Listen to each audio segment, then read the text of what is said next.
ఒక కీలకమైన అంశాన్ని మీ ముందుకు ఈ వీడియో ద్వారా తీసుకొస్తున్నాను. ఆంధ్రప్రదేశ్‌లో ఇప్పుడు కొత్త రకమైన ఎమర్జెన్సీ నడుస్తుంది.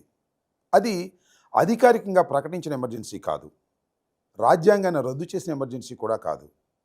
కానీ ప్రజలు ప్రశ్నించకూడదు.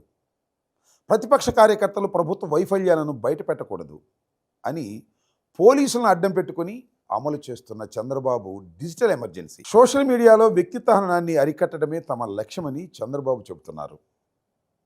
కానీ అసలు ప్రశ్న ఏమిటంటే, వ్యక్తిత్వ హననాన్ని అరికట్టడమే లక్ష్యమైతే వైఎస్ జగన్ గారిపై, ఆయన కుటుంబ సభ్యులపై, వైఎస్ఆర్సీపీ నాయకులపై జరిగిన అసత్య ప్రచారంపై ఎన్ని కేసులు పెట్టారు? మార్ఫింగ్ వీడియోలు చేసిన వారిపై ఎన్ని ఎఫ్ఐఆర్లు నమోదు చేశారు? మహిళా నాయకులను, వారి కుటుంబ సభ్యులను అత్యంత నీచంగా దూషించిన వారిని ఎంతమందిని అరెస్ట్ చేశారు? వైఎస్ఆర్సీపీ నాయకులు ఇచ్చిన వందలాది ఫిర్యాదుల్లో ఎన్ని ఫిర్యాదులు పోలీసులు పట్టించుకున్నారు? వీటికి సమాధానం చెప్పకుండా సోషల్ మీడియాలో సభ్యత గురించి చంద్రబాబు మాట్లాడడం అంటే దొంగే దొంగ అని అరుస్తున్నట్టుగా ఉంది. అసలు సోషల్ మీడియాలో విషాన్ని నింపింది ఎవరు? చంద్రబాబు సోషల్ మీడియా మోడస్ ఆపరండి రాష్ట్ర ప్రజలకు కొత్త ఏమీ కాదు. ముందుగా ఒక అబద్ధాన్ని తయారు చేస్తారు. ఆ అబద్ధాన్ని తనకు అనుకూలమైన పత్రికలు, టీవీ ఛానళ్ళు ప్రచారం చేస్తారు. ఆ తర్వాత వందలాది యూట్యూబ్ ఛానళ్ళు, వేల సోషల్ మీడియా ఖాతాల్లో అదే కథనాన్ని ఒకేసారి వ్యాపింపజేస్తారు. ఒకే అబద్ధాన్ని వందల ఖాతాలు ఒకేసారి పోస్ట్ చేస్తే రాష్ట్ర ప్రజలంతా అదే మాట్లాడుకుంటున్నారని భ్రమను సృష్టిస్తారు. ప్రభుత్వాన్ని ఎవరైనా ప్రశ్నిస్తే వారు లేవనెత్తిన అంశానికి సమాధానం చెప్పరు. వారి కుటుంబంపై దాడి చేస్తారు. వారి కులాన్ని తెర మీదకి తెస్తారు. వారి వృత్తిని కించపరుస్తారు. వారి వ్యక్తిత్వ జీవితాన్ని రోడ్డు మీదకు లాగుతారు. మార్ఫింగులు చేస్తారు. అసభ్య స్కిట్లు తయారు చేస్తారు. తప్పుడు వీడియోలు ప్రచారం చేస్తారు. అసలు ప్రజా సమస్యను పక్కన పెట్టి ప్రశ్నించే వ్యక్తినే నిందితుడిగా చూపిస్తారు. ఇది చంద్రబాబు నిర్మించిన వ్యవస్థీకృత డిజిటల్ విష వ్యవస్థ. తన వాళ్లకు పదవులు, ప్రశ్నించిన వారిపై కేసులు పెడతారు. ఇది చంద్రబాబు తీరు. కిరా కార్పి, సీమరాజు, స్వాతి చౌదరి, యాష్లు వంటి సోషల్ మీడియా ముఖాలు ఎలా పుట్టుకొచ్చాయి? వారిని ఎవరు ప్రోత్సహించారు? ఎవరి రాజకీయ ప్రయోజనాల కోసం వారు పనిచేస్తున్నారు?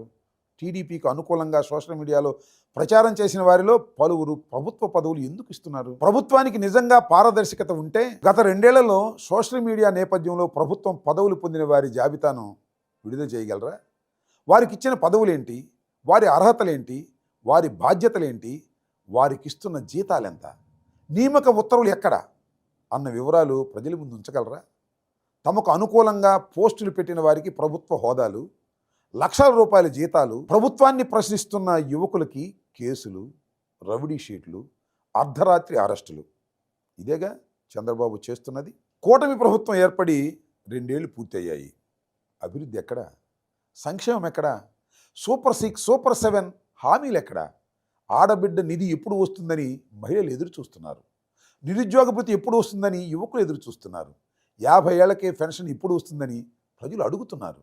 కొత్త పెన్షన్లు ఎప్పుడు? కొత్త ఇళ్ళు ఎప్పుడు? ఉద్యోగాలు ఎప్పుడు అని ప్రజలు ప్రశ్నిస్తున్నారు. రైతులు విత్తనాల కోసం తిరుగుతున్నారు. ఎరువుల కోసం గంటల కొద్దీ క్యూలో నిలబడుతున్నారు. పండించిన పంటకు గిట్టుబాటు ధర లేక నష్టపోతున్నారు. మహిళలు భద్రత కోసం ఆందోళన చెందుతున్నారు. నిరుద్యోగులు ఉద్యోగాల కోసం ఎదురు చూస్తున్నారు.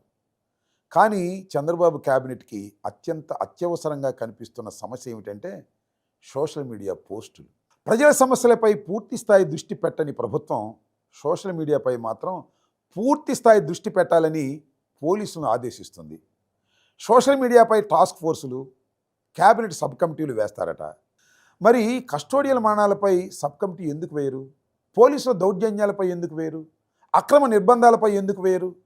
కూటమి నాయకుల దాడులపై ఎందుకు వేయరు? ప్రభుత్వం నిజంగా మంచి పనులు చేస్తుంటే ఒక సోషల్ మీడియా పోస్టుకి ఎందుకు భయపడాలి? హామీలు అమలు కాకపోవడం, అవినీతి, పోలీసుల దుర్వినియోగం ప్రజల్లోకి వెళుతున్నందుకే ప్రభుత్వం ఉలిక్కి పడుతోంది. ఒకే చట్టం అందరికీ వర్తించదా? వైఎస్ జగన్ గారిని ముఖ్యమంత్రి స్వయంగా వ్యక్తిగతంగా అవమానిస్తూ మాట్లాడడం వ్యక్తిత్వ హననం కాదా? చట్టం ప్రతిపక్ష కార్యకర్తలకు మాత్రమే వర్తిస్తుందా? ముఖ్యమంత్రికి వర్తించదా? పెయిడ్ ఆర్టిస్టులతో వైఎస్ఆర్సీపీ నాయకులను, వారి కుటుంబ సభ్యులను అవమానిస్తూ చేసే క్రూరమైన స్కిట్లు వినోదమా? ప్రభుత్వాన్ని ప్రశ్నిస్తూ చేసిన వీడియో మాత్రం నేరమా? టీడీపీ నాయకులు ఫిర్యాదు చేస్తే గంటల్లో కేసు నమోదు చేస్తారు. వైఎస్ఆర్సీపీ నాయకులు ఫిర్యాదు చేస్తే చెత్తబుట్టలో వేస్తారు. ఇది చట్టపాలన కాదు. ఇది అధికార పార్టీ కోసం ఒక చట్టం, ప్రతిపక్షం కోసం మరొక చట్టం. నిజంగా సోషల్ మీడియా నేరాలను అరికట్టాలంటే ఒకే చట్టం, ఒకే ప్రమాణం, ఒకే న్యాయం అందరికీ వర్తింపజేయాలి. అలా చేసే ధైర్యం చంద్రబాబు ప్రభుత్వానికి ఉందా? టాస్క్ ఫోర్స్ పేరుతో రాజకీయ నిఘా వ్యవస్థ. సోషల్ మీడియాపై ప్రత్యేక టాస్క్ ఫోర్స్ ఏర్పాటు చేస్తారట. నేరాలను అరికట్టడానికా, లేక ప్రభుత్వాన్ని ప్రశ్నించే ఖాతాలను గుర్తించి వేటాడటానికా? బయట నుంచి ప్రత్యేక సిబ్బందిని తీసుకోవాలని ముఖ్యమంత్రి ఆదేశించడం చూస్తుంటే పోలీసు వ్యవస్థకు సమాంతరంగా రాజకీయ నిఘా వ్యవస్థను తయారు చేస్తున్నారా అన్న అనుమానం వస్తుంది. ఈ task force TDP social media నుండి వస్తున్న ఫేక్ న్యూస్, మార్ఫింగ్లు, అసభ్యకర వీడియోలను కూడా విచారిస్తుందా? ఐటీడీపీ ఖాతాలు, అనుబంధ యూట్యూబ్ ఛానళ్ళు, వాటి ఆర్థిక లావాదేవీలపై కూడా విచారణ చేస్తుందా? టీడీపీ అనుకూలంగా పోస్టులు పెట్టేందుకు గూగుల్లో చెల్లింపులు, ఇతర ప్రోత్సాహాలు అందాయన్న ఆరోపణలను పరిశీలిస్తుందా? లేదా ముందుగానే వైఎస్ఆర్సీపీ కార్యకర్తల జాబితాను సిద్ధం చేసుకొని వచ్చిందా? న్యాయపరమైన చిక్కులు రాకుండా చూడాలి అని చంద్రబాబు చెప్పడం మరింత అనుమానాలకు తావిస్తుంది. చట్ట ప్రకారం నడుచుకోవాలని చెప్పకుండా న్యాయపరమైన చిక్కులు రాకుండా ఎలా కేసులు పెట్టాలో ఎందుకు చెబుతున్నారు? ముందుగా వ్యక్తిని లక్ష్యంగా నిర్ణయించి తర్వాత అతనికి సరిపోయే సెక్షన్లు వెతకాలనే సంకేతం ఇది. ఏది నిజం, ఏది అబద్ధం అని చంద్రబాబు, ఆయన మంత్రులే నిర్ణయిస్తారా? లేక స్వతంత్ర విచారణ సంస్థలు, న్యాయస్థానాలు నిర్ణయిస్తాయా? ప్రశ్నిస్తే రౌడీ షీట్లు, అర్ధరాత్రి అరెస్టులు, ప్రభుత్వాన్ని నిలదీసిన యువకులపై రౌడీ షీట్లు తెరవడం, అక్రమంగా పోలీస్ స్టేషన్లకు పిలిపించడం, గంటల కొద్దీ విచారించడం, ఫోన్లు స్వాధీనం చేసుకోవటం, కుటుంబ సభ్యుల్ని బెదిరించటం, అర్ధరాత్రి ఇళ్లపైకి పోలీసులు పంపించటం, ఇవన్నీ ప్రజాస్వామ్యంలో జరుగుతున్నాయా లేక నియంతృత్వ పాలనలో జరుగుతున్నాయా? ప్రతిపక్ష కార్యకర్తల ఇళ్లపై దాడులు చేసిన వారు వీడియోలో స్పష్టంగా కనిపించినా అరెస్టులు ఉండవు.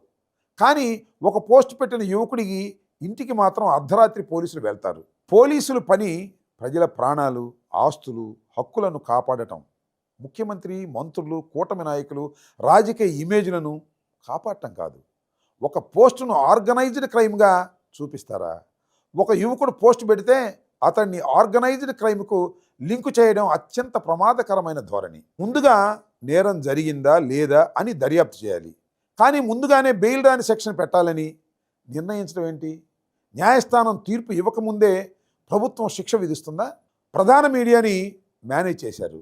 ఇప్పుడు సోషల్ మీడియాని పోలీసులు మేనేజ్ చేస్తారా? రాష్ట్రంలో ప్రధాన పత్రికలు, టీవీ ఛానళ్ళు ఎక్కువ భాగాన్ని చంద్రబాబు తన అనుకూల ప్రచార వ్యవస్థలుగా మార్చుకున్నారన్న విమర్శలున్నాయి. ప్రభుత్వ వైఫల్యాలను ప్రధాన మీడియాలో చోటు లేకపోవడంతో ప్రజలు తమ సోషల్ మీడియా ఖాతాలని సొంత ఛానళ్లుగా మార్చుకున్నారు. ప్రభుత్వ అవినీతిని బయటపెడుతున్నారు. పోలీసుల దౌర్జన్యాలను రికార్డ్ చేస్తున్నారు. పోలీసుల వైఫల్యాలను ప్రశ్నిస్తున్నారు. ప్రజల చేతిలో ఉన్న ఒకే ఒక్క వేదికను కూడా చంద్రబాబు తట్టుకోలేకపోతున్నారు. అందుకే మొదట ప్రధాన మీడియాను మేనేజ్ చేశారు. ఇప్పుడు సోషల్ మీడియాని పోలీసులతో మేనేజ్ చేయాలని చూస్తున్నారు. చంద్రబాబు కోరుకుంటున్నది స్వతంత్ర మీడియా కాదు. తన్ను పొగిడితే జర్నలిజం, ప్రశ్నిస్తే నేరం అన్నట్టుగా పాలన చేస్తున్నారు. పోస్టులపై పవర్ పాయింట్, ప్రాణాలపై మాత్రం మౌనం. కేబినెట్ సమావేశంలో డీజీపీ సోషల్ మీడియాపై పవర్ పాయింట్ ప్రజెంటేషన్ ఇచ్చారట. మరి సాయికృష్ణ మరణంపై ఎందుకు పవర్ పాయింట్ ప్రజెంటేషన్ ఇవ్వలేదు? మృతదేహం మాయం చేశారన్న ఆరోపణపై ఎందుకు చర్చించలేదు? రహస్యంగా దహనం చేశారన్న ఆరోపణపై ఎందుకు మాట్లాడలేదు? సీసీ ఫుటేజీలు తొలగింపై ఎందుకు నోరెత్తలేదు?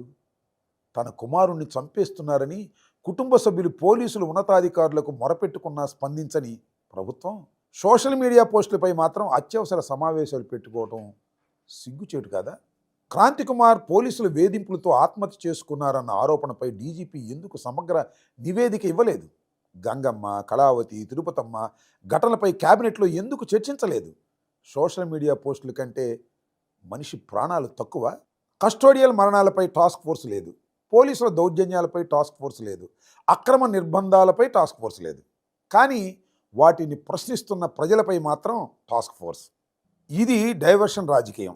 సూపర్ 6 హామీలు వైఫల్యం నుంచి ప్రజల దృష్టిని మరలించాలి. రైతుల సమస్యలు ప్రజల్లోకి వెళ్లకుండా చూడాలి. నిరుద్యోగులపై చర్చ జరగకుండా చేయాలి. మహిళల భద్రతపై ప్రశ్నలు రాకుండా చూడాలి. సాయికృష్ణ, కాంతికుమార్ ఘటనలు సమాధానం చెప్పకుండా తప్పించుకోవాలి.